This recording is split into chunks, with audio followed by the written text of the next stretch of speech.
আপনারা তো মার ডেলিভারির কষ্ট বুঝেন না রে আব্বা, আপনি কিন্তু মার পেটে ছিলেন, আমি মার পেটে ছিলাম, এখানে সবগুলো মানুষ মার পেটের মধ্যে ছিল, কেমন ভাবে ছিল আজকে আমরা ভুলে গেছি। কিন্তু দাইমারে জিজ্ঞাসা করেন, দাইমা আপনি যখন মাকে রুমে নিয়ে ঢুকালেন, আমি যখন মার পেটে ছিলাম, মার অভিব্যক্তিটা কেমন ছিল? দাইমা বলবে, ও তাহিরি, তোর মা যখন পেটে ব্যথা শুরু হয়েছে, আমরা ডাক দিয়েছে, দরজা লাগাইলাম, জানালা লাগাইলাম, কুফি লাগাইলাম, লাগাইয়া ঘন্টার পর ঘন্টা মা বেহুশ হইয়া গেছি। মাঝে মাঝে তোর মা কি কইছে জানোস নি? কইছে, ও বোন গো, আমার একটা ছুরি দে, আমার জীবনটা আমি আগে দিয়ালাই, আগে যদি জানতাম এমন ভাবে আমার সন্তান পেটে নিলে ভূমিষ্ঠের সময় এত কষ্ট হবে, আগে যদি জানতাম তাইলে আমি কোনোদিন পেটের মধ্যে বাচ্চা নিতাম না। আমার একটা ছুরি দে, আমার জীবনটারে আমি ফালাইয়া দে। এমন ভাবে মা চোখের পানি ফালাইয়া, আমি পেটের মধ্যে লাইতেছি কিন্তু প্রসব হচ্ছে না, কিন্তু মা বেহুশ হইয়া যাইতেছি। এমন অনেক তথ্য পাওয়া যায়, সন্তান ভূমিষ্ঠ হইয়া ওয়া ওয়া করে কান্দে, কিন্তু মা আর কথা কয় না, চিরদিনের জন্য মা বিদায় হয়ে যায়।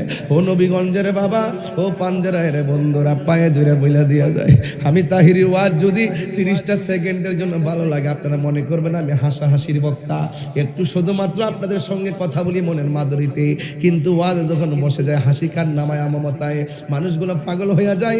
আমি কাঁদলে মাঠ কাঁদে, আমি হাসলে মাঠ হাসি, আমি চেতনা দিলে মাঠ জাগ্রত হয়। এটার নাম ইসলাম।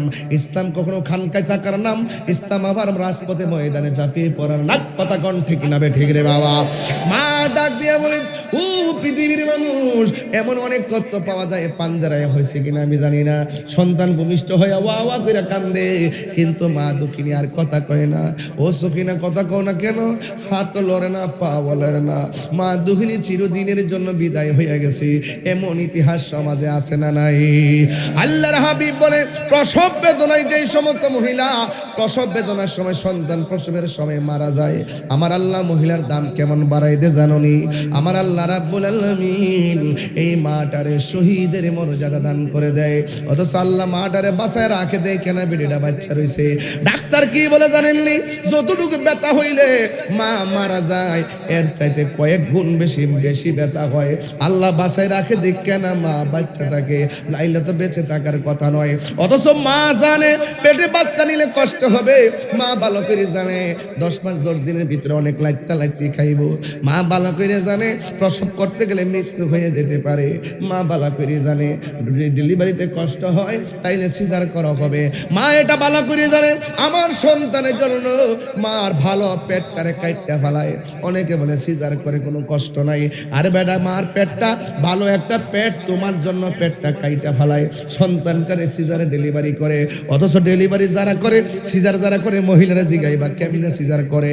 মহিলাটা বলবে, ও হুজুর, সিজারটাতে কেসিটা দেওয়ার আগে, কাটার আগে যখন আমার কোমরের মধ্যে একটা ইনজেকশন দেয়, ভালো কোমরটারে জীবনের জন্য পঙ্গু বানায় ফেলে, আর সে দাঁড়াইতে পারে না, এই ব্যথা তার জীবনটা শেষ হয়ে যায় শুধুমাত্র সন্তানের জন্য। তোর জন্য মা এত বড় ইনজেকশন নিল, তোর জন্য মার ভালো পেটটা কাইটা ফেলাইলো, তোর জন্য মা বেহুশ হয়ে গেল, তোর জন্য মা দুনিয়া থেকে চলে গেল। এই মারে যখন দমক মারেন, তখন মা ডাক দেখে, ফুত আমার দমক দিস না। এবার এমন ভাবে ওই মহিলাটা ডাক দিয়ে, ইয়া রাসূলুল্লাহ, ইয়া হাবিবাল্লাহ, নবী গো, আমার সন্তান পেটের ভিতরে দিকে যখন ভূমিষ্ঠ হবে, আমার সন্তানটার আমি ভূমিষ্ঠ করলাম, লোকে বলছে আমি বেহুশ হয়ে গেছি, মৃত্যুর ঘাট থেকে আমি ফিরে আইছি গো নবী, কিন্তু আপনি আমাকে বললেন আমার পোলাটা কষ্টে আছে, আর একটু শোনেন গো নবী। ইয়া রাসূলুল্লাহ, নবী গো, আমার সন্তানটার আমি তিলে তিলে বড় করেছি, এমন ভাবে বড় করেছি, করতে করতে করতে করতে প্রতিষ্ঠিত করেছি। একদিন আমার জাদুমণিরে বলছি, পুত্রে আমার শরীরটা ভালো না, ছেলে আমারে খবর নেয় না, ও পুত্রে কিছু টাকা দে, ওষুধ খামো, সন্তান আমারে দেয় না। এরপরে আমি বললাম যে, পুত তুই এতগুলো শিক্ষা, তোরে এত শিক্ষিত বানাইলাম, আমারে তুই মূল্যায়ন করিস না, কিন্তু আমার পোলা আমারে তার পা দিয়ে একটা লাথি মারছে, আমি বড় কষ্ট পাইছি, জুরে করা নাউজুবিল্লাহ, আমি বড় কষ্ট পাইয়া আল্লাহরে কইছি, আল্লাহ আমারে হে কষ্ট দিছে, তুমিও তারে কষ্ট দিও। আল্লাহ যে আমি ফাগলনির দোয়াটা কবুল করছে, এই জন্য আমি হাসতেছি, আনন্দে উল্লাস করতেছি। আল্লাহ যে আমার ফাগলনির ডাকটা কবুল করছে। হাদিস শরীফের মধ্যে এসেছে কি জানেননি? মা যদি সন্তানের জন্য বদদুয়া দেয়, ডাইরেক্ট কবুল হয়ে যায়। মা যদি সন্তানের জন্য খালেস দিলে দোয়া করে, সন্তান আল্লাহর ওলি হয়ে যায়। কথা বলেন ঠিক কিনা? জিহাদ HD media, the Islamic content creator. স্বাধীনতার পর এই পর্যন্ত আমরা এই বাংলাদেশে প্রমাণ করতে সক্ষম হয়েছি, এই দেশে একমাত্র শান্তিপ্রিয় দল আহলুস সুন্নাত ওয়াল জামাত। আহলুস সুন্নাত ওয়াল জামাত যারা, এরা টাকার কাছে ঈমান বিক্রি করে।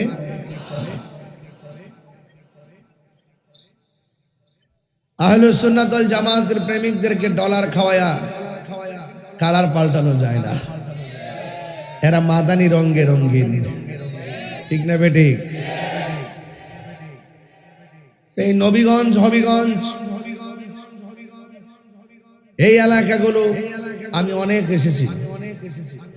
আজকেও আমি মৌলভীবাজার, আলাপুর মাহফিল করেছি। আগামীকাল মাহফিল আছে। প্রতিদিন 2টা করে প্রোগ্রাম, 3টা করে প্রোগ্রাম। বিগত 1 বছর প্রায় এখনো পর্যন্ত রেস্ট নিতে পারিনি।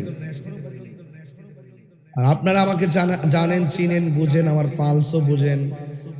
আমি কোনো লাল চক্ষুকে ভয় পাই না। অনেকে আছে বারে বারে ঘুরা ঘুরা জান্নাতের টিকিট গেছে, আছে কিনা বলো?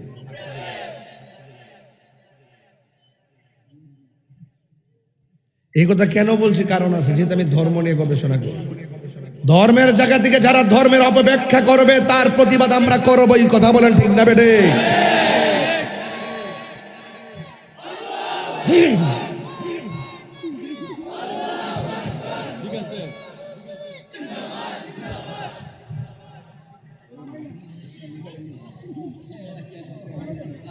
ফ্রেমের কোনো বয়স লাগে না বাজি।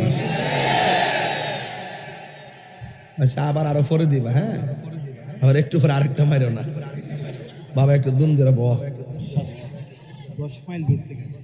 10 মাইল দূর থেকে আসছে। চেয়ারম্যান ভাই বলছে, চেয়ারম্যান সমাজে তথ্য আছে, কারণ তিনি তো জনপ্রতিনিধি, ঠিক না? আপনি যদি বলেন কবরে 3টা প্রশ্ন করা হবে, একটা প্রশ্ন মার রব্বুকা, তোমার রবকে, আরেকটা প্রশ্ন আমার দিনুকা, তোমার ধর্ম কি, আরেকটা প্রশ্ন আমার কুনতা তাকুলু ফি হাজার রাজুলিল মুহাম্মদ। 1 নম্বর প্রশ্ন তোমার রবকে, 2 নম্বর প্রশ্ন তোমার দিন কি। আপনি যখন ওয়াজে বলবেন কবরে 3টা প্রশ্ন করবে, 2 নম্বর প্রশ্ন রইল কবরে প্রশ্ন করবে তোমার দলের নাম কি, তখন আমি আমার ধর্মের জায়গা থেকে আমি প্রতিবাদ করব, আপনি ধর্মের নামে অপব্যাখ্যা করেছেন, নিজের স্বার্থ হাসিল করার জন্য কথা বলেছেন। আপনি ভালো হয়ে যান, আমরা কখনো আপনার বিরুদ্ধে কথা বলবো না। বাংলাদেশের কোন রাজনীতি দলের সাথে আমার কোনো বিরোধ নাই। আমি যেহেতু ইসলাম নিয়ে কাজ করি, এখানে যারা অপব্যাখ্যা করবে, মানুষকে ভ্রান্ত ব্যাখ্যা করবে, আমি প্রতিবাদ করবই। ভালো হয়ে যাও মাসুদ। নাটক কম করো প্রিয়।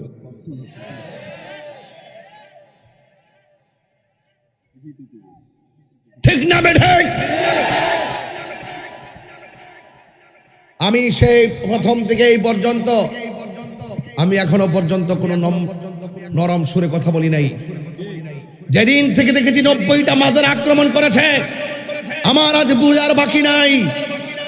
আহলুস সুন্নাত ওয়াল জামাতের প্রেমিকদের উপর এক কালো আবা, এগুলোকে আমরা নস্যাৎ করতে হবে।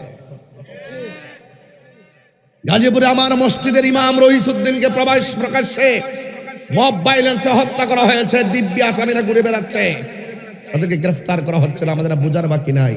তাহিরকে মেরে ফেললো, বিচার দেশে হবে না। এই জন্য বেঁচে থেকে লড়াই করতে হবে, সুন্নিদেরকে ঐক্যবদ্ধ হতে হবে।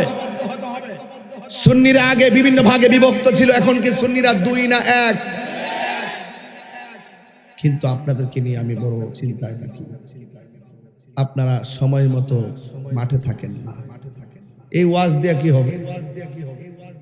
এই ওয়াজ দিয়ে কি হবে? ওয়াজ দিয়ে কি হবে? আমাদেরকে এক হয়ে রাষ্ট্রযন্ত্রের কাছে আমাদের অবস্থান জানান দিতে হবে। এই যে 65% সুন্নি মুসলমান, 65% সুন্নি মুসলমানদেরকে মাইনাস ফরমালে রেখে রাষ্ট্রযন্ত্র যে বৈষম্য সৃষ্টি করেছে, এই বৈষম্যের দেয়ালকে ভেঙে টুকরা টুকরা করে দিতে হবে। যারা সুন্নিদেরকে ভালোবাসবে আমরা তাদেরকে ভালোবাসবো। যেই নেতা নবীর মোহাব্বত রাখবে সেই নেতার পায়ের ধুলাগুলো আমাদের জিহ্বা দিয়ে পরিষ্কার করে দিব। যেই নেতার মধ্যে নবীর মোহাব্বত থাকবে না তার ছায়ার মধ্যে আমরা পা দিব না। কথা বলেন ঠিক না বেঠে? নবীগঞ্জের মানুষ কি ঘুমাই গেছে? আমরা যখন এই কথাগুলো বলি তখন কয় হুজুর আরে রাজনীতি কি দরকার, হুজুর আর রাজনীতি কি দরকার? হুজুররা গেলে তো তোমরা সরাইয়া খাওয়ান বন্ধ হয়ে যাবো। ব্যাখ্যা ভালো, ধর্মের নামে অপব্যাখ্যা চলবে না এই বাংলাদেশে। যেই সুন্দর কথা রোজা আর পূজা এক কথাই।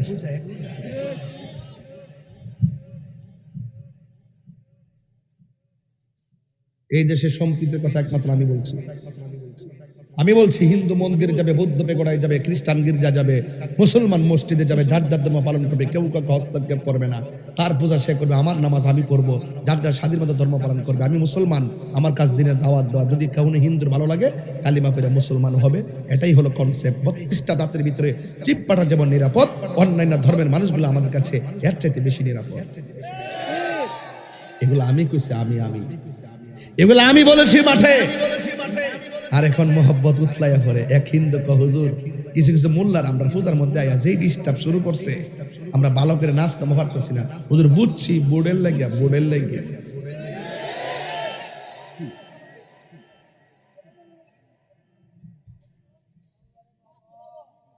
এক কথা কয়েন না। বলেন টাকার দাম বেশি না ইমানের দাম বেশি? কিরে বাজার, কিরে আব্বা, এই বাবা খাও যা করলেন।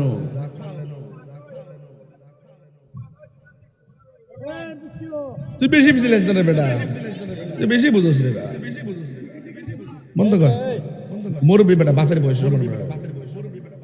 এমন বয়স হলে তোমার বিচারে বল।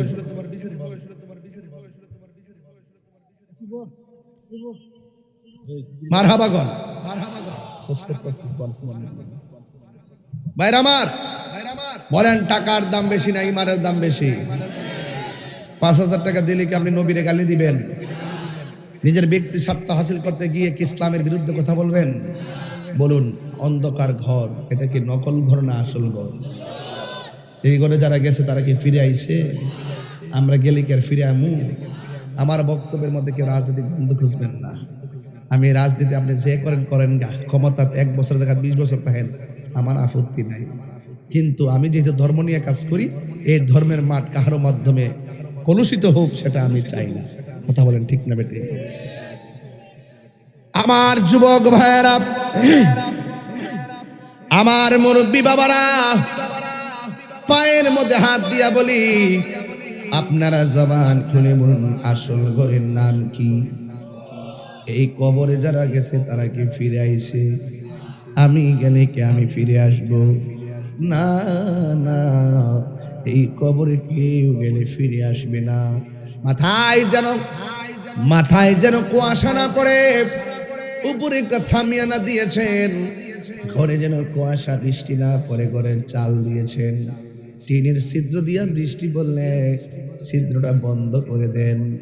অথচ আপনার বাবার কবর, মার কবরে পিপিলিকার ছিদ্র দিয়া বর্ষার পানি ঢুকতেছে, বৃষ্টির পানি ঢুকতেছে, গলা পর্যন্ত হয়ে গেছে। কবরে পানি নিষ্কাশনের কোনো সুযোগ নাই। 3 দিন পরে মানুষের কবরে নাক গোলা পচে যায়, 6 দিন পরে মানুষের নখ গোলা কবরে উঠে যায়, 9 দিন পরে মাথার চুলগুলো উঠে যায়, 10 দিন পরে চোখ গোলা ফেটে যায়, 17 দিন পরে পেটটা ফেটে যায়, 60 দিন পরে হাড্ডি থেকে গোশতগুলো আলাদা হয়ে যায়, 60 বছর পরে আপনার হাড্ডিগুলো মাটির মধ্যে থাকে না, কেন আপনি অহংকার করবেন? কেন আপনি তাকাব্বুরি করবেন? বন্ধুরে, ও যুবকের দল, এই কবর বড় সাংঘাতিক জায়গা, একবার গেলে আর ফিরে আসা যায় না। আমার আল্লাহ কয়, কাইফা তাকফুরুনা বিল্লাহি ওয়া কুনতুম আমওয়াতান ফাআহইয়াকুম সুম্মা ইউমীতুকুম সুম্মা ইউহয়ীকুম সুম্মা ইলাইহি তুরজাউন। আল্লাহ রাব্বুল আলামিন বলেন, তোমরা কেমন করে আমি আল্লাহকে অস্বীকার করছো? তুমি ছিলে মুর্দা, জীবন দেওয়ার মালিককে। হাইরে, শুরুতে কেন কথাগুলো বলছি? মাহফিলে এসেছি, রাস্তা ভাঙ্গা, গাড়িগুলোতে আসতে গিয়ে কত ধাক্কা খোঁচট গেল। এই রাস্তা আবার ভালো হয়ে যাবে। ভালো মন্দ মিলে যেমন দুনিয়ার রাস্তাঘাট, ভালো মন্দ মিলে মানুষের জীবন। কথা কোন ঠিক কিনা? আজকের সুস্থ মানুষটা এই মুহূর্তে অসুস্থ হতে পারে। আজকে মাহফিলে আসা মানুষটা বাড়িতে যাওয়ার আগে তার কাছে আজরাইল আসতে পারে। আজরাইল কিন্তু ছোট না, পাগুলো হবে মাটিতে আর মাথা হবে আসমানে। আমার নবী বলেন, রুহু নেওয়ার সময় কষ্ট হয়, কিন্তু রুহু নেওয়ার আগে একটা মরণ যন্ত্রণা শুরু হয়। এই মরণ যন্ত্রণার নাম হলো সাকরাতুল মাউত। এই পাঞ্জারাই ঘরের দরজার মধ্যে আজরাইল আইসা যখন দাঁড়ায় যাবে, ওই মানুষটা আজরাইলকে দেখা একেবারে এমন পেরেশানি হয়ে যাবে, রক্তগুলো পানি হয়ে যাবে, একেবারে হাড্ডিগুলা খুলে যাবে। আপনারা জবান খুলে বলেন, হায়াতের মালিককে। এই আওয়াজে মানি না, জোরে বলুন না কে? আমার মরণের কতদিন বাকি আমি জানিলাম না গো আল্লাহ। দিন বাকি আমার মরণের কতদিন বাকি আমি জানিলাম না গো আল্লাহ। মরণের কত দিন বাকি আর আজরাইলা শিয়া যখন হস্তে দিবা ধরি, আজরাইলা শিয়া যখন হস্তে দিবা ধরি, তখন আমার মনা ভাই করবালো কালুকি আমি জানিলাম না গো আল্লাহ। মরণের কত দিন, 40 দিনের আগে ভাইরে মৌতের নিশানি, 40 দিনের আগে ভাইরে মৌতের নিশানি। যেই জায়গা যার মরণ লেখা সেই জায়গা সে মরে আমি জানিলাম না গো আল্লাহ। মরণের আমার মরণের কত দিন বাকি আমি জানিলাম না গো আল্লাহ। মরণের কত দিন বাকি, জোরে জোরে কি আল্লাহু আকবার বলা যাবে না? হাইরে, ও নবীগঞ্জের পাঞ্জারায়ের বাবা,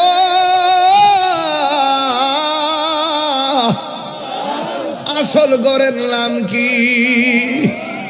আমার নবী একদিন গুরুস্থানের মধ্যে গেল। আল্লাহ আকবার। আমার নবী কবরের আযাব দেখার ক্ষমতা আছে না নাই? নবীর ক্ষমতা দিছে কে? ওয়ামা ইয়াস্তাবিল আহইয়াউ ওয়ালাল আমওয়াত। মাঝে মাঝে কোরআন শরীফ পড়ি আর কি, খারাপ লাগে।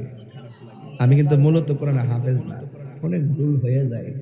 সমালোচনা না করিয়া আমার ভুলটা ধরায় দিয়ে খুশি হমু, হ্যাঁ, এবং শ্রদ্ধা করবো। আপনি মানুষ ভুল করলে ধরাই দিতে হয়, সমালোচনা করতে নাই। কথা কন ঠিক কিনা? আমার বাবারা সাউন্ড থেকে আরেকটু উঠাই দেন যাইব, আস্তে কথা কইলে যেন সাউন্ডটা একটু বড় হয়, একটু দেন তো। আর আমি রাত্র বেশি হয়েছে দিকে আমি নীরবে নীরবে ওয়াজ করি, কারণ বেশি চিল্লালে বাড়ি ঘরের মানুষের ঘুম ডিস্টার্ব হবে। এই জন্য আমি একটু আস্তে আস্তে কথা কইতেছি। আমার মনে হয় যেহেতু আমি একটু হৃদয় বিদারক কথা বলার প্ল্যান করছি, আমি চাই যে দিলটা নরম করে আজকে আব্বা আম্মার লাগে দোয়া করে যাবো। ও ঠিক আছে নি কথা জানা বাজান রাজি আছেননি? আমি একদম সামাজিক ওয়াজ, যেন ছোট্ট বাচ্চারা আমার ওয়াজটা বুঝে, আমি এইভাবে ওয়াজ করি, কঠিন ওয়াজ করি না। বাজান তাহির হুজুর মনের মাধুরীতে মিশে কথা বলে, কারণ মনে করে আমি আমার আল্লাহ সুযোগ দিয়েছে আমি ওয়াজ করি, অহংকারের কিছু না। আমার মতন বহুত বক্তা মাঠটা পাইছে, এখন অসুস্থ হয়ে গেছে, অনেক বক্তা দুনিয়া থেকে চলে গেছে, তাইলে আমি অহংকার কর্ম করলে গেল। একবার সিনজি চালা, সে ফারেদিকা চালা, আমার দিলে তো আমার আব্বা ডাকলে তো পারতাম না, ডাইরেক্ট গিয়া খালো কথা কোন ঠিক না বেরো আল্লাহ যারা যেটা দেয় ঠিক নেই। সিনজি হলো আমার কাছে বস, প্রাইভেট কার হলো আমার কাছে বস, আমি যেতে পারি না ঠিক নেই। তো আমি যদি তোমার ওয়াজ করতাম পারি, তাইলে হয়তো এটা আমি এতটুকু আল্লাহ আমার দান করছি ঠিক নেই। চেয়ারম্যান সাহেব যে সিস্টেম করে সমাজটাকে মেনটেন করে চলে, আমার দায়িত্ব দিলে 12টা দেবার লাগবে ঠিক নেই। কারণ আমি তো হঠাৎ করে বুঝতাম না ঠিক না। তো এগুলো বুঝতে গেলে অনেক সামাজিকভাবে চলতে হয়, ফিরতে হয়, বুঝতে হয়। তবে এবার আমার একটা আশা আছে, যদি ত্রয়োদশ জাতীয় সংসদ নির্বাচনের কোনো জায়গার সুযোগ পাই, তৈলে নির্বাচন করার একটা আশা আছে। কারণ হুজুর আওয়ার দরকার, কারণ ইসলামের নামে বিভিন্ন টেয়া দে অনেক টেয়া লাগে বাজার। এই টেয়ার কাছে বাজান নির্বাচন দেওয়ার টাইম হয়ে গেছে, টেয়া যারা আছে হেউ বুঝলি, বান্ডেল দে, বান্ডেল দেওয়ার পরে বুঝা জায়গা ঠিক না, ও টেয়া ফাইয়া ভুট্টা দেলা, এরপর আর খবর নি, আর খবর নাই না।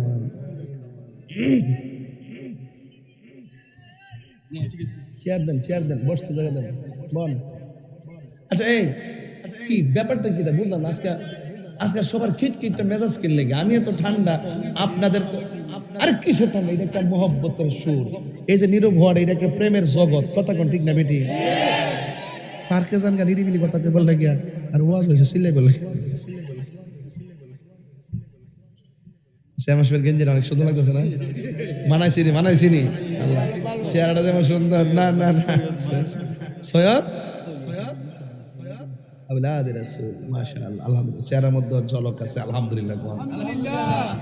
ওয়া মা ইয়াস্তাবিল আহইয়াউ ওয়ালাল আমওয়াত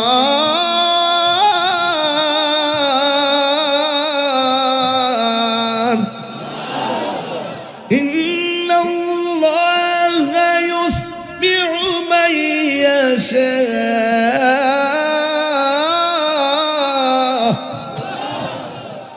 যারা জিন্দা যারা মুর্দা তারা কি এক?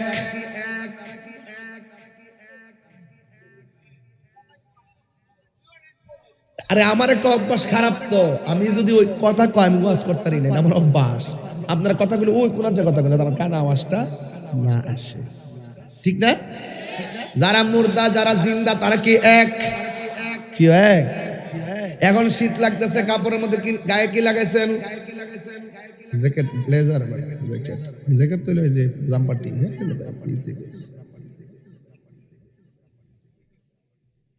জ্যাকেট। আল্লাহ যে কইল যারা জিন্দা যারা মুর্দা তারা এক। এখন মাহফিলে আসছি, আবার বাড়ি যাইতে পারবো ইনশাআল্লাহ। হাইরে যারা নবীগঞ্জের পাঞ্জারাই গুরুস্থানে কবরে আছে, এরা কি সপ্তাহে সপ্তাহে বাড়িতে আসে? এই জন্য আল্লাহ কয় যারা মুর্দা যারা জিন্দা এক না। ঘরের মধ্যে আগুন লাগলে ফায়ার সার্ভিসে আগুন নিভাবে, কিন্তু কবরে আগুন লেগে গেলে এই কবরে আগুন কেউ নিভাবে না। এই জন্য আল্লাহ কয়, আল্লাহ যারা ইচ্ছা করে তারে কবরের আযাব দেখার ক্ষমতা দান করে। আপনারা জবান খুলে বলুন, আমার নবী কবরের আযাব দেখার ক্ষমতা আছে না না? হে আমার আশিকিন জাকিরিন মুহিবিন বাবা জিরাগো, কি ভাষায় ওয়াজ বুঝাবো? আমার নবী একদিন গুরুস্থানের উপর দিয়া যাই, হঠাৎ করে আমার নবী দাঁড়ায় গেলেন, দুইটা খেজুরের ডাল দুইটা কবরের মধ্যে লাগাইয়া দিলেন। সাহাবীরা ডাক দিয়া কয়, নবী গো, নবী গো, ও মায়ার নবী, দুইটা ঢাল কেন দুইটা কবরে লাগাইলেন? আল্লাহর হাবিব ডাক দিয়ে কই, সাহাবীরা আমি যাহা দেখি তোমরা তা দেখো না। আল্লাহ কই, ইন্নাল্লাহা ইউসমিউ মাইয়াশা, আল্লাহ যারা ইচ্ছা করে তারা দেখার ক্ষমতা দান করে। আমার নবী হলো মাটির উপরে, লাশ হলো মাটির নিচে। আমরা গুরুস্থানে গেলে কিছুই দেখি না, আমার নবী দেখার ক্ষমতা আছে না নাই? হাত তুলে বলে আছে না নাই?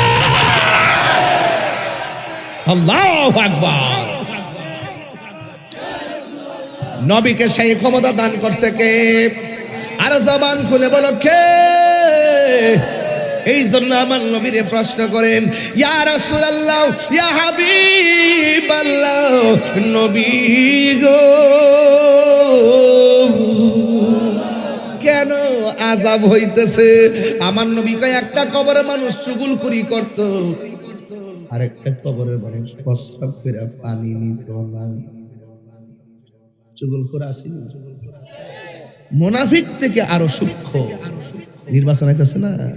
দেখবেন মুনাফিক কত প্রকার, কি কি। রাত্রে খাইবো একটা, দিনে খাইবো হেঁটে। নির্বাচনের দিন ঘুমাই থাকবো, বাস দুনো পক্ষের টাকা জায়েজ।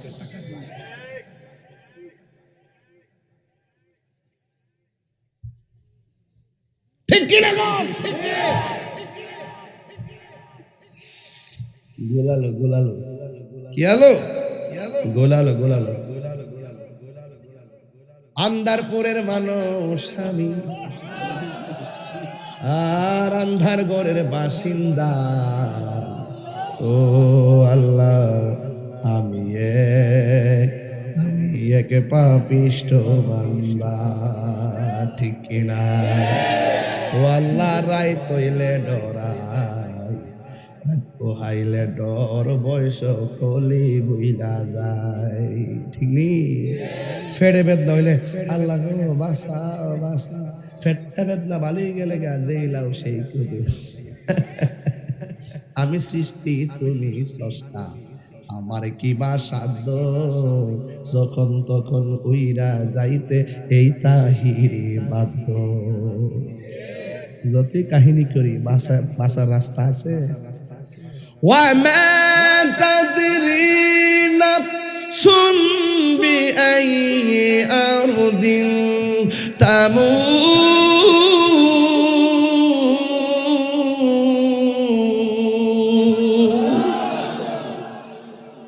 আল্লাহ ডাক দিয়ে কে, বান্দারে পলাইবার জায়গা যেখানে যাবি, উপরে বলো নিচে বলো, আজরাইলে যাওয়ার ক্ষমতা আছে না নাই?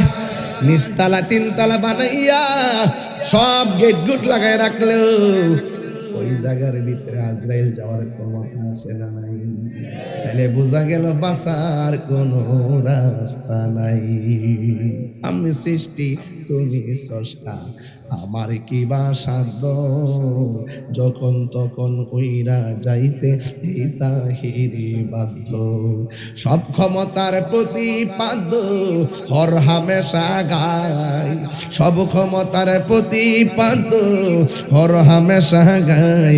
আল্লাহ রাই তৈলে ডরাই, রাইতে বোগাইলে ডর বয়স কলি ভুইলা যায়। আল্লাহ রাই তৈলে ডরাই, রাইতে পোগাইলে ডর বয়স কলি ভুইলা যায়। আল্লাহ কর্ম বলে মর্ম বলে অসার কার্য করি, রসে রঙ্গে বাইতে বাইতে ও কুল গাঙ্গে পড়ি। কুলভিরাও পাড়ের কান্ধারি, বাড়ের মালিক সায়। তিনবার করে আল্লাহ। হায় হায় হায় হায়। কলবেরাও পারের কান্ডারি, পারের মালিক সাই। আল্লাহ রাই তৈলে ডরাই, রাইতে পোগাইলে ডর বয়স কলি বুইনা যায়। আল্লাহ গড়ের পানে চাই না গো চাই গো, চেতন হারাই তনে কি জানি কি হই যে আমার শেষ বিদায়ের দিনে। বেবেকাই পাগল হাসানে চিত্তে ক্ষমা চাই। আল্লাহ রাই তৈলে ডরাই, রাইতে পোগাইলে ডর বয়স কলি বুইনা যায়। দয়ার মালিককে আর জবান খুলে বলেন, দয়ার মালিককে। আল্লাহর হাবিব গুরুস্থানে যাইয়া ঢুকলেন, প্রথম কবরে তাকাইলেন, নবী মুস্কি মুস্কি হাসলেন। দ্বিতীয় কবরে তাকাইলেন, মুস্কি মুস্কি হাসলেন। পরের কবরে তাকাইলেন, মুস্কি মুস্কি হাসলেন। গুরুস্থানের সব কবরে তাকাইয়া গো আমার নবী মুস্কি মুস্কি হাসলেন। ও যুবক ভাইরা, একটা কবরের পারে যাইয়া নবী দর দর করে চোখের পানি ছেড়ে দিলেন। সাহাবীরা কয়, নবী গো, ও মায়ার নবীজি, আপনি সব কবরের দিকে তাকাইয়া আপনি হাসলেন, একটা কবরের পারে যাইয়া কেন চোখের পানি ফালাইয়া কাঁদলেন? আপনারা জবান খুলে কোন, আমার নবী ব্যাখ্যা বলার ক্ষমতা আছে না নাই? হে বন্ধু, বন্ধুরি, বন্ধু গো, এবার আমার নবী কই, সাহাবীরা রে, আমি সব কবর দিকে তাকাইয়া হাসছি একটা মাত্র কারণ, আমি তাকাইয়া দেখলাম আমার আল্লাহ এই গুরুস্থানের প্রত্যেকটা কবরস্থানে কবরবাসীর গায়ের নিচে জান্নাতের গালিচা বিছায়া রাখছে। আরো বড় করে আল্লাহু আকবার। এমন গালিচা আমরা চাই কি চাই না? আরো বড় কোনো চাই কি চাই না? যদি চান গাঞ্জা খাওয়া যাবে। চেহারাগুলো কি চাপা ভেঙে আছে, কি যে একটু অবস্থা দেখো, কি ইডিয়ট অবস্থা, মোবাইল আর গাঞ্জা। নেশা কি চলবে? বলেন, নেশা চলবে? ইয়াবা, ফ্যান্সি, গাঞ্জা না করিস তুই তো সন্ধ্যা করে মেরে দিস। মাইরা পাল চকলেট মুখে দিয়ে আইসত, তাদের কেউ না বুঝে। গাঞ্জা কিশোর বয়সের গোলাপ মান পকেটে বাবা লইয়া গেলে কথা কন ঠিক কিনা? ছোট ছোট ফুল মানে আলাদা গ্রুপ করে করে মারামারি, গাই কথা কন ঠিক না বেঠে? দললে কয় কিরে মারছ, বড় ভাই ফাটাইছে। কিশোর পোলা পান, কেউ যদি বলে মানুষকে মেরে ফেলো, মারবেন? ঝগড়া করো, ঝগড়া করবেন, কোবাকবি করবেন? আল্লাহ হেদায়েত করুন। বলেন, নেশা কি চলবে না বন্ধ হবে? বলেন বন্ধ।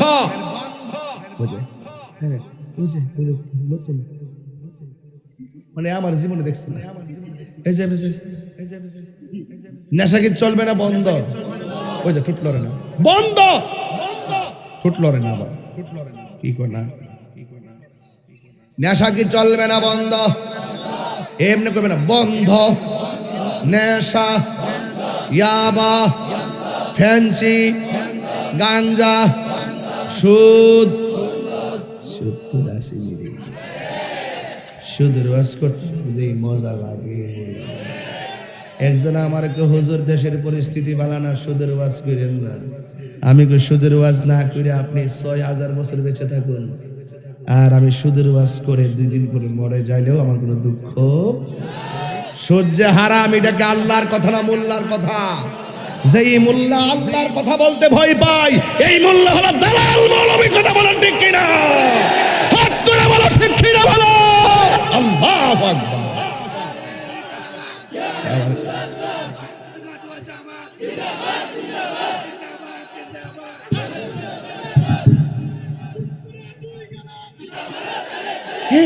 কুসনা সুদ করছে তো যাবো গা, কুসনা কুসনা আলি ওয়াল্লাহ, সুদ করে রাগ করবে, রাগ করবে।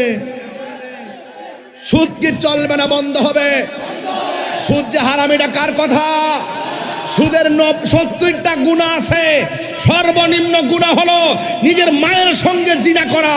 আমি সুদের ওয়াজ করে সমাজে বিশৃঙ্খলা লাগাতে আসি নাই, সুদের ওয়াজ করে মানুষদেরকে এই সমস্ত পাপাচার থেকে মুক্ত হওয়ার আহ্বান জানাচ্ছি। কথা বলেন ঠিক না? Action, action. গাঞ্জুটার বিরুদ্ধে, সুদখোরের বিরুদ্ধে, ঘুষখোরের বিরুদ্ধে লয়া তোর কোনটা ফেলে এবে চ্যালেঞ্জ করলাম। লয়া বরাস বেড়া কলজা নাই বললো চলে। সুদ খাওয়া যে হারাম, এটা কি মোল্লার কথা না আল্লাহর কথা?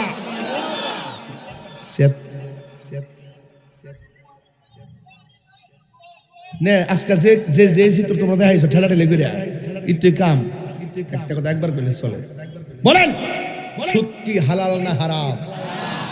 দলিল কি? আহাল্লাল্লাহুল বাইআ ওয়া হাররামার রিবা। তাই আল্লাহ পাক ব্যবসাকে হালাল করেছেন। ব্যবসা করবেন, একটা কথা, ব্যবসা করবেন, মাছের ব্যবসা হোক করবেন, হ্যাঁ ব্যবসা ভালো, প্রয়োজন কাপড়ের ব্যবসা, মুদিমালের ব্যবসা, ছোট ব্যবসা হোক, চায়ের ব্যবসা। আমাদের দেশে অনেকে চার ব্যবসাটা বুঝে না, কিন্তু এটা যে কত লাভ এটা আপনি বুঝবেন না। দৈনিক হিসাব মিলিয়ে দেখবেন অনেক লাভ, মাসে দেখবেন আপনি 50 থেকে 60,000 টাকা গুণা নিতে পারবেন, গায়েও রাখবে না। এগুলো লজ্জা পায় 3 রাস্তার মোড়ে এবং বিভিন্ন হসপিটালের সামনে মনে করেন আপনি কি দিবেন, হসপিটালের সামনে ফার্মেসি দিবেন, এটা আমার চলবে। এরপরে মনে করেন কথার কথা বলতেছে আর কি, এরপরে আপনি মাদ্রাসার সামনে, হ্যাঁ মাদ্রাসার লাইব্রেরি দিবেন, এই যে খাতাটাতে কলমটা আপনি কফি শপ, যে বার্গার টার্গার, যে নাস্তা মাস্তা যেগুলো সেগুলো ছোট ছোট দোকান দিবেন, এগুলো চলবে, ঠিক আছে। এরপরে মনে করেন আরো কিছু আছে সুযোগ সুবিধা, ঠিক আছে, এগুলো ব্যবসা, এগুলো আমি বুঝি, ঠিক আছে। আমার ব্যবসা আছে, কই না কি, কইলে সমস্যা আছে, কমো আমি পাগল নাকি? তারা কইলেন কেন কত নবীগঞ্জ যাইলে মনে হয় আমার বাড়ির মধ্যে ওয়াজ করতে আইছি, মানে আপনারা যে দূরের মানুষ আমার মনে হয় না, কি জাননি এটা আমার শ্বশুর বাড়ির বিভাগ না, এটা ব্যবসা আছে না। তুমি চাই থাকবা শৈলে লড়া দিও আপনার হাসি দিছে রে বেড়া রে, আপনার একটা হাসি দিছে, মাশাআল্লাহ বেড়ার মনটা কাজ হয়েছে। এই সুদ কি চলবে না, বন্ধ হবে? সত্যি প্রমিস? দরকার হয় সুটকির ভর্তা দিয়ে খাবো, সুদের টাকা দিয়ে 8 প্রকার আইটেম দিয়ে আমার খাবার দরকার নাই, কথা বলেন ঠিক কিনা?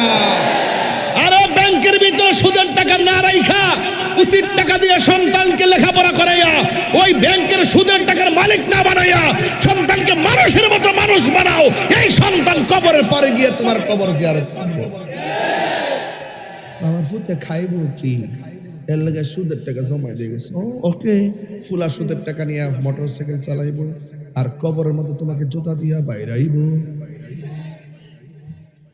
মূলত ওয়াজ কিন্তু এগুলোই, আপনি যত কথাই বলেন আমারে, ওয়াজ কিন্তু এগুলোই, এগুলো অহরহ হাসতে হাসতে ইদানিং শুনছি মহিলার ওষুধ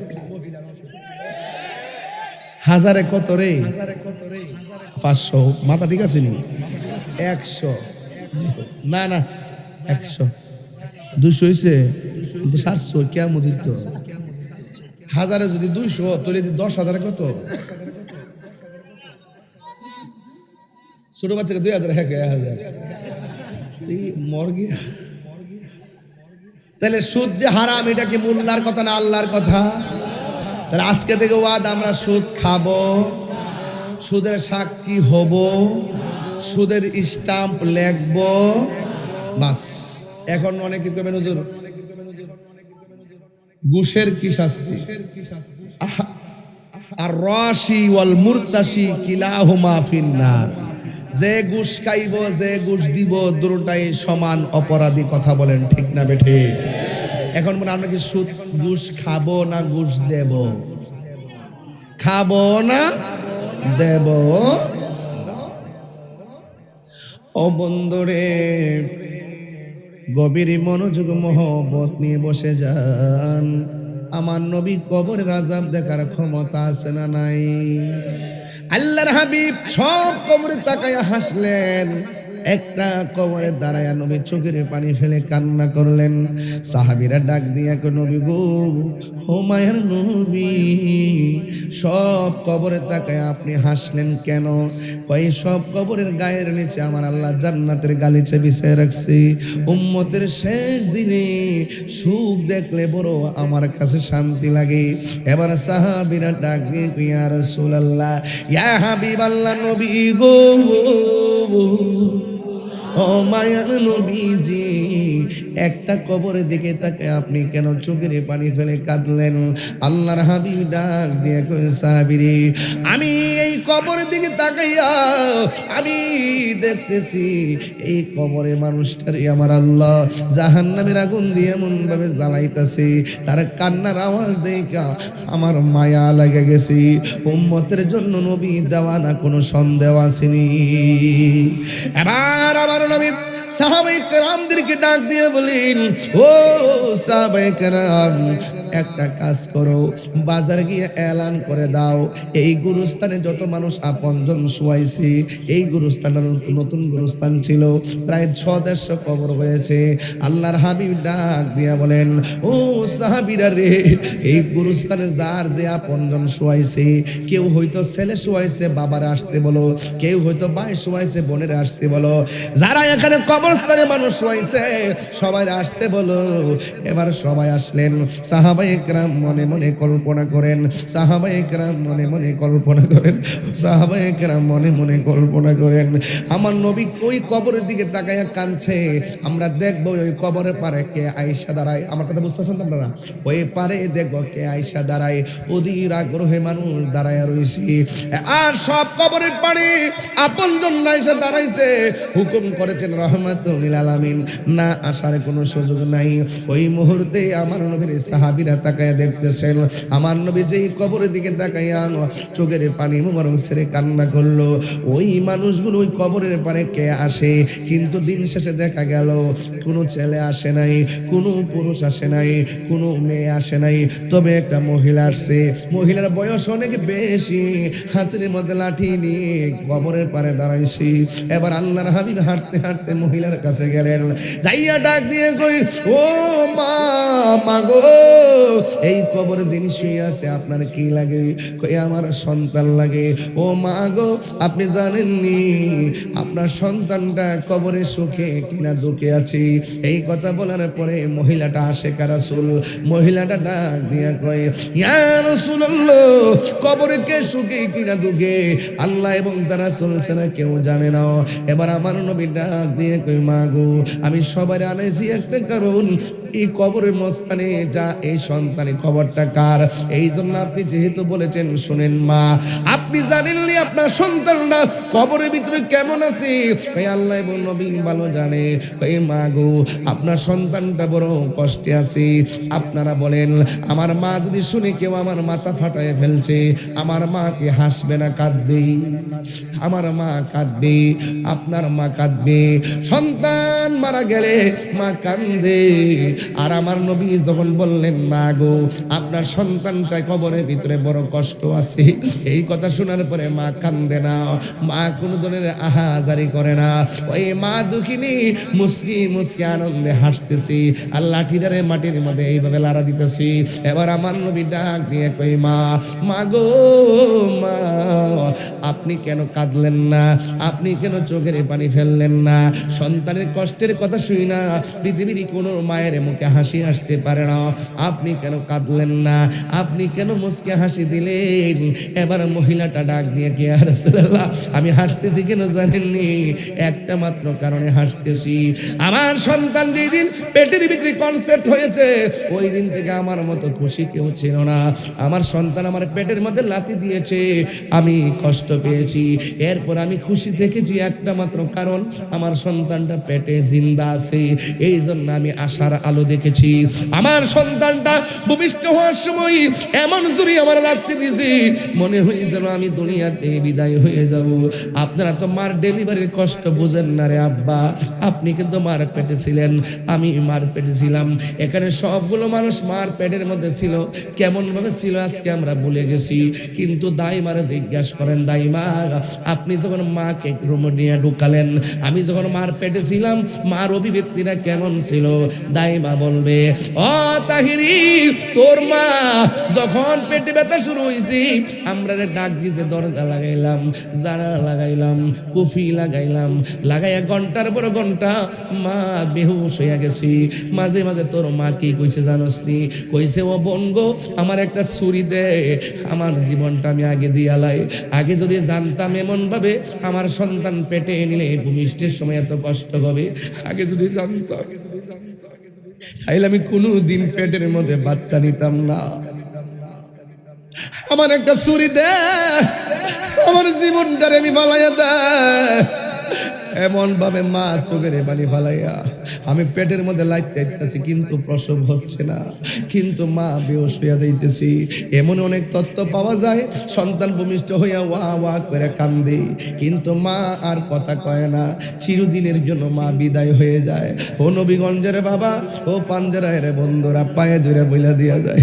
আমি তাহিরি ওয়াজ যদি 30টা সেকেন্ডের জন্য ভালো লাগে, আপনারা মনে করবেন আমি হাসাহাসির বক্তা, একটু শুধুমাত্র আপনাদের সঙ্গে কথা বলি মনের মাধুরীতে, কিন্তু ওয়াজ যখন বসে যায় হাসি কান নামায় আমমতায় মানুষগুলো পাগল হইয়া যায়। আমি কাঁদলে মাঠ কাঁদে, আমি হাসলে মাঠ হাসি, আমি চেতনা দিলে মাঠ জাগ্রত হয়। এটার নামই ইসলাম। ইসলাম কখনো খানকায় থাকার নাম, ইসলাম আবার রাজপথে ময়দানে চাপিয়ে পড়ার নাক। কথা কন ঠিক না বে ঠিক রে বাবা? মা ডাক দিয়া বলেন, ও পৃথিবীর মানুষ, এমন অনেক তত্ত্ব পাওয়া যায়, পাঞ্জারায় হয়েছে কিনা আমি জানি না, সন্তান ভূমিষ্ঠ হইয়া ওয়া ওয়া করে কান্দে কিন্তু মা দুঃখিনী আর কথা কয় না। ও সখিনা কথা কও না কেন? হাত লড়ে না, পা বলে না, মা দুঃখিনী চিরদিনের জন্য বিদায় হইয়া গেছে। এমন ইতিহাস সমাজে আছে না নাই? আল্লাহর হাবিব বলে, প্রসব বেদনায় যেই সমস্ত মহিলা প্রসব বেদনার সময় সন্তান প্রসবের সময় মারা যায়, আমার আল্লাহ মহিলার দাম কেমন বাড়াই দে জাননি? আমার আল্লাহ রাব্বুল আলামিন এই মাটারে শহীদের মর্যাদা দান করে দেয়, অথচ আল্লাহ মাটারে বাঁচায় রাখে দেয় কেন? বেটিটা বাচ্চা রয়েছে। ডাক্তার কি বলে জানেননি? যতটুকু ব্যথা হইলে মা মারা যায় এর চাইতে কয়েক গুণ বেশি বেশি ব্যথা হয়।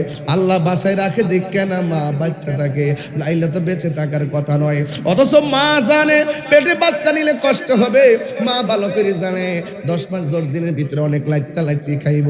মা ভালো করে জানে প্রসব করতে গেলে মৃত্যু হয়ে যেতে পারে। মা ভালো করে জানে ডেলিভারিতে কষ্ট হয়, তাইলে সিজার করা হবে। মা এটা ভালো করে জানে আমার সন্তানের জন্য মার ভালো পেটটারে কাইটটা ফেলায়। অনেকে বলে সিজার করে কোনো কষ্ট নাই, আর বেটা মার পেটটা ভালো একটা পেট, তোমার জন্য পেটটা কাইটা ফেলায়, সন্তানটারে সিজারে ডেলিভারি করে। অথচ ডেলিভারি যারা করে, সিজার যারা করে, মহিলারা জিগাইবা কেমনে সিজার করে? মহিলাটা বলবে, ও হুজুর, সিজারটাতে কেসিটা দেওয়ার আগে, কাটার আগে যখন আমার কোমরের মধ্যে একটা ইনজেকশন দেয়, ভালো কোমরটারে জীবনের জন্য পঙ্গু বানায় ফেলে, আর সে দাঁড়াইতে পারে না। এই ব্যথা তার জীবনটা শেষ হয়ে যায় শুধুমাত্র সন্তানের জন্য। তোর জন্য মা এত বড় ইনজেকশন নিল, তোর জন্য মার ভালো পেটটা কাইটা ফেলাইলো, তোর জন্য মা বেহুশ হয়ে গেল, তোর জন্য মা দুনিয়া থেকে চলে গেল। এই মারে যখন দমক মারেন তখন মা ডাক দেখে, ফুত আমার দমক দিস না। এবার এমন ভাবে ওই মহিলাটা ডাক দিয়ে, ইয়া রাসূলুল্লাহ, ইয়া হাবিবাল্লাহ, নবী গো, আমার সন্তান পেটের ভিতরে দিকে যখন ভূমিষ্ঠ হবে, আমার সন্তানটার আমি ভূমিষ্ঠ করলাম, লোকে বলছে আমি বেহুশ হয়ে গেছি, মৃত্যুর ঘাট থেকে আমি ফিরে আইছি গো নবী, কিন্তু আপনি আমাকে বললেন আমার পোলাটা কষ্টে আছে, আর একটু শোনেন গো নবী।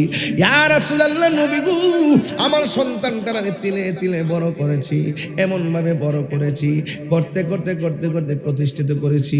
একদিন আমার জাদুমণিরে বলছি, পুত্রে আমার শরীরটা ভালো না, ছেলে আমারে খবর নেয় না, ও পুত্রে কিছু টাকা দে, ওষুধ খামো, সন্তান আমারে দেয় না। এরপরে আমি বললাম যে, পুত তুই এতগুলো শিক্ষা, তোরে এত শিক্ষিত বানাইলাম, আমারে তুই মূল্যায়ন করিস না, কিন্তু আমার পোলা আমারে তার পা দিয়ে একটা লাথি মারছে, আমি বড় কষ্ট পাইছি। জুরে করা নাউজুবিল্লাহ। আমি বড় কষ্ট পাইয়া আল্লাহর কইছি, আল্লাহ আমারে হে কষ্ট দিছে, তুমিও তারে কষ্ট দিও।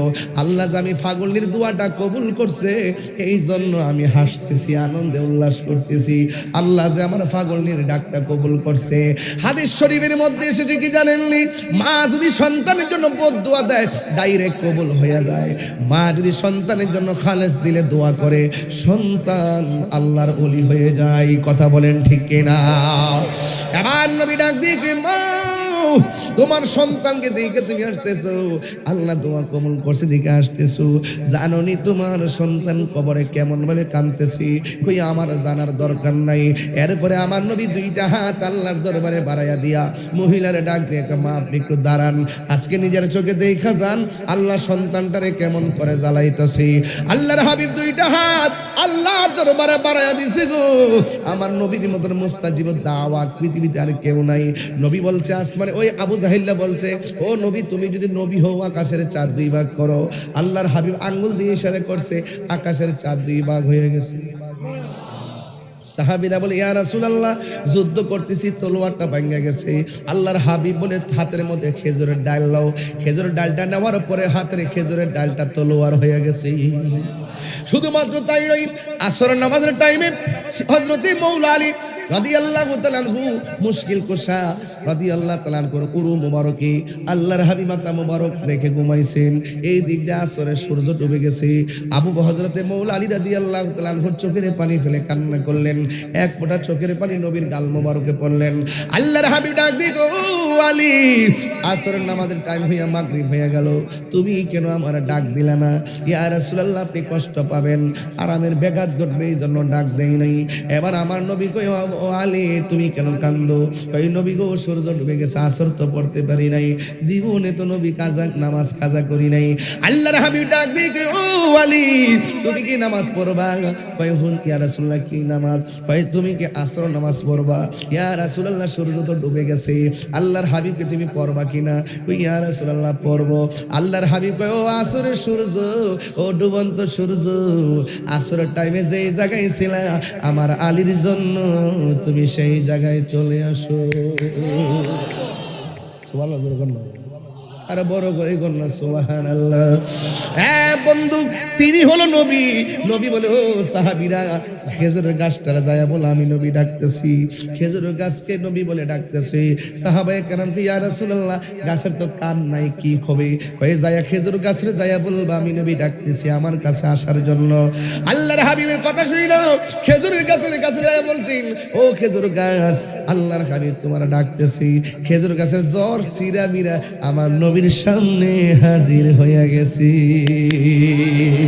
আর জোরে জোরে কন্যা সুবহানাল্লাহ। এই জন্য আমার নবীর মতন মুস্তাজিবুদ দাওয়া পৃথিবীর মধ্যে কেউ নাই। নবী যদি বলে আল্লাহ দাও আল্লাহ দিবে।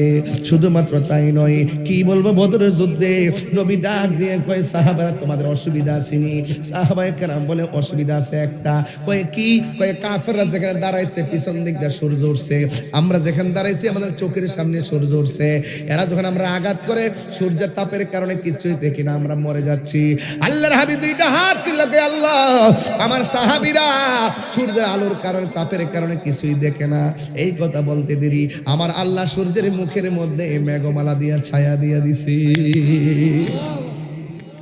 এমন নবীর এমন নবী। শুধুমাত্র তাই নয়, আল্লাহর হাবিব সাহাবায়ে কিরামকে জিজ্ঞেস করেন ও সাহাবীরা এখন কোনো সমস্যা আসেনি? কয় জি একটা সমস্যা আছে। কয় কি? কয় আমরা বালু মাটির মধ্যে দাঁড়াইছি, ওরা শক্ত মাটির মধ্যে দাঁড়াইছি। বালু মাটিতে গোড়া যখন দূর দেয় ধুলাবালি উড়ে আমরা অন্ধকারে হয়ে যায়। ওরা উপর থেকে তীর মারলে আমরা শিকার হয়ে যায়, ওরা উপর থেকে পাথর মারলে আমরা শিকার হয়ে যায়। আল্লাহর হাবিব আল্লাহর কাছে ডাক দিয়ে কয় আল্লাহ আমার সাহাবীরা ধুলাবালির কারণে কিছুই দেখে না। এই কথা বলতে দেরি রে আমার আল্লাহ আকাশ থেকে বৃষ্টি নাজিল কইরা ধুলাবালির মাটি শক্ত কইরা শক্ত মাটি পিছলা করে দিয়েছে।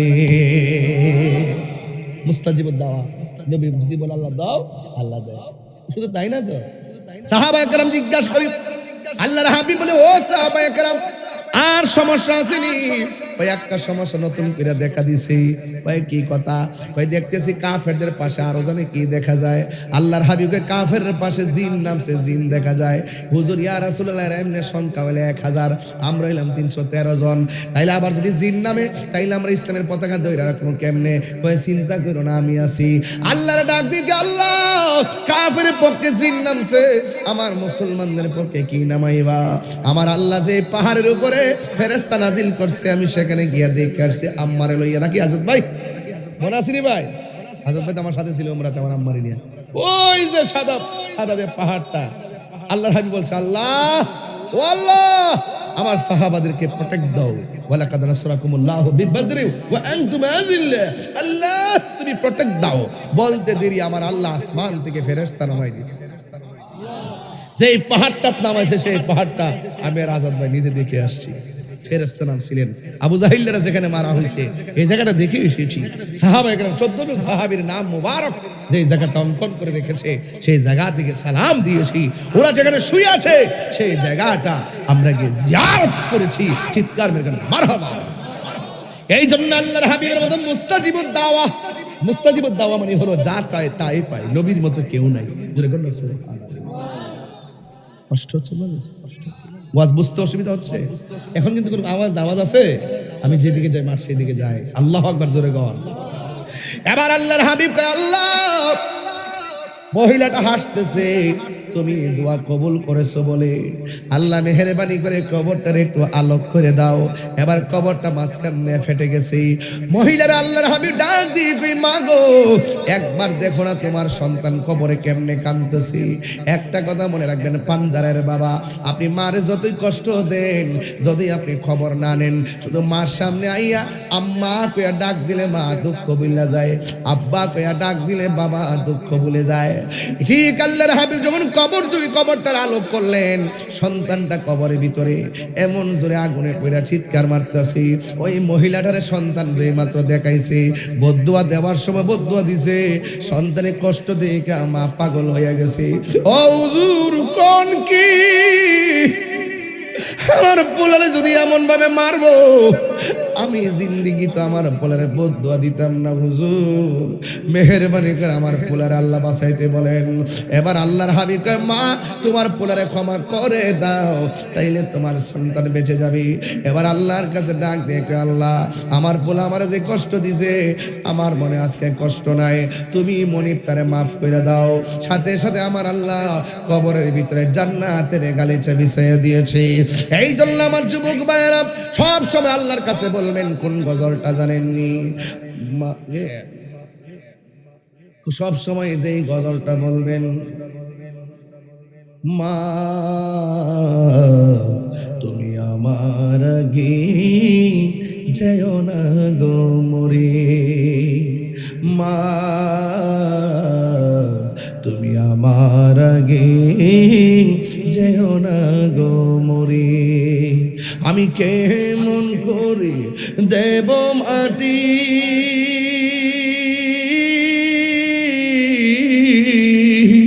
আমি কেমন করে দেব মাটি তোমার কবরে মা তুমি আমার আগে যেও না গো মরে মাগো তোমার মতো লই না কেহ আমায় কোলে টানি মাগো তোমার মতো লই না কেহ আমায় কোলে টানি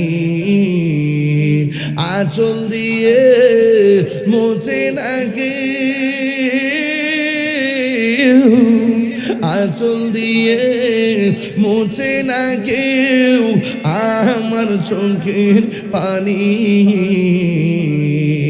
হাইরে মা জননী আমার হাইরে মা জননী হাইরে মা জননী আমার হাইরে মা জননী আমার তো বাবা নাই মুরব্বী বাপদেরকে দেখে দেখে মনে হয়ে গেছে বাপের কথা বাবা গো বাবা বাবা গো বাবা বাবা তুমি কেমন আছো ছোট মাটির ঘরে তোমার কথারি দহি মাঝে পড়ছে বারে বারে বাবা গো বাবা বাবা গো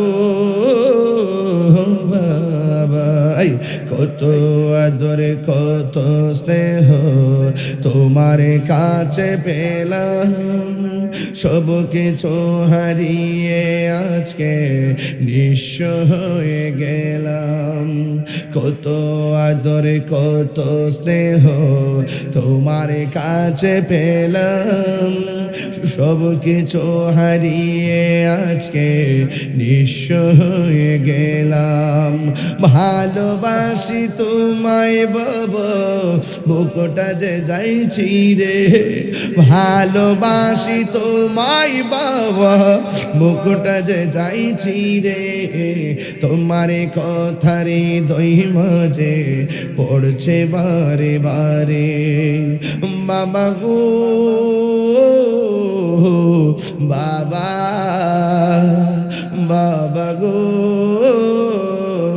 বাবা যার মা নাই আজকে যার পরই মনে হইয়া যাবে দরজাটা খুলতে কে যায় ধুকা মা বুঝি বলছে এলে নাকি খুকা বুকের ভেতরটা নড়ে চড়ে ওঠে চোখ বেয়ে জল নেমে আসে শুধু মানে শুধু মানে শুধু মানে শুধু মানে এই সেই ঘর এই সেই খাট বিছানার পাশে আছে পানের বাটা চশমাটা পরে আছে পাশে মিলাই নেন মিলাই নেন মিলাই নেন মিলিয়ে নেন মিলিয়ে নেন শুধু মানে শুধু মানে শুধু মানে শুধু মানে এই জানি ফিরে পাবো না হারানো তিথি মা শুধু তাহিরির প্রেমে বাঁধা স্মৃতি বুকের ভেতরটা নড়ে চড়ে ওঠে চোখ বেয়ে জল নেমে আসে শুধু বাবা নেই কারো মানে শুধু মানে কারো বাবা নেই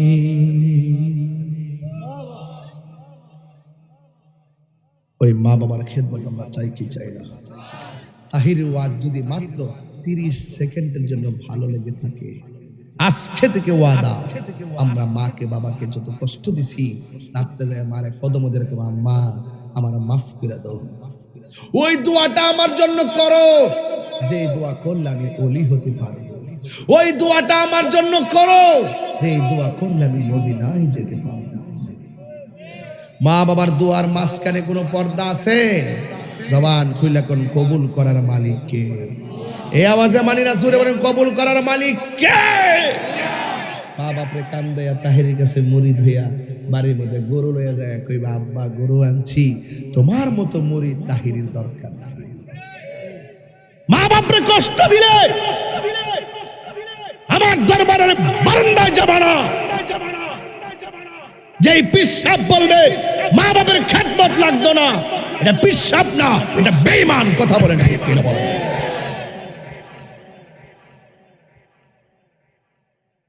মা বাপরে কষ্ট দেয় হাসতে হাসতে দুঃখ দেয় খবরও লয় না সাবধান যুবক তোমাকে বলছি বলুন আজকে থেকে ওয়াদা করেন কবর আযাব কি সত্য না মিথ্যা তাহলে বোঝা গেল মা বাপরে কষ্ট দিলে কবরে আযাব আছে না নাই শুধু কবরে না আমার পরীক্ষা ভাইজান চেয়ারম্যান সাহেব আমার পরীক্ষিত মা বাপরে যারা কষ্ট দিয়েছে আমি দেখেছি বহুত হিরো ছিল এরা জিরো হয়ে গেছে আর মা বাপরে ভালোবাসা বহুত জিরো হিরো হয়ে গেছে আমার বাড়ির যাইবেন দেখবেন আমরা আম্মার কত ভালোবাসি মা আমাদের জন্য কত দোয়া করে আমার বাপটা তো হারে চলে গেছে তো 6টা বছর হয়ে গেছে আল্লাহু আকবার আল্লাহ পৃথিবীর সব মা বাপের কবরে নূরের বাতি জ্বালায় দাও জোরে কোন আমিন আরো বড় করে বলেন আমিন আপনারা যারা এসেছেন দেখেন তো লাইটগুলো আমার চোখের বরাবর দেওয়ার কারণে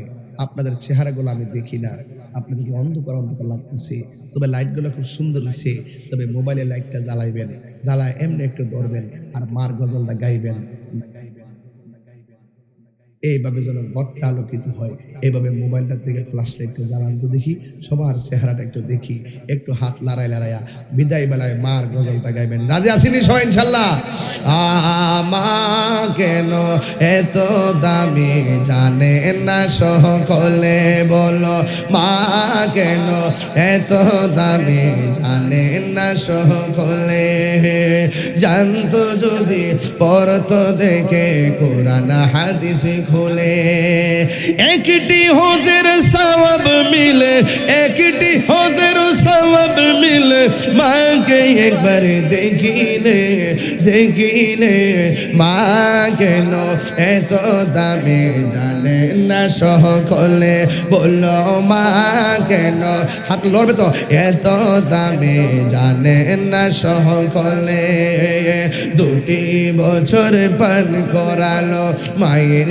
বুকের দুধ কোলে পিঠে নিয়ে আমায় দিতেন কত সুখ দুটি বছর পান করালো মায়ের বুকের দুধ কোলে পিঠে নিয়ে আমায় দিতেন কত সুখ সেই মায়ের কষ্ট দিলে সেই মায়ের দিলে খুদার আরো সটলে মা কেন এত দামি জানে না সকলে বললেন মা কেন এত দামি জানে না সকলে মায়েরই প্রসবের কালে কত কষ্ট পায় বেহুশ হইয়া পড়ে মায়ে আপন বিছানায় মায়েরই প্রসবের কালে কত কষ্ট পাই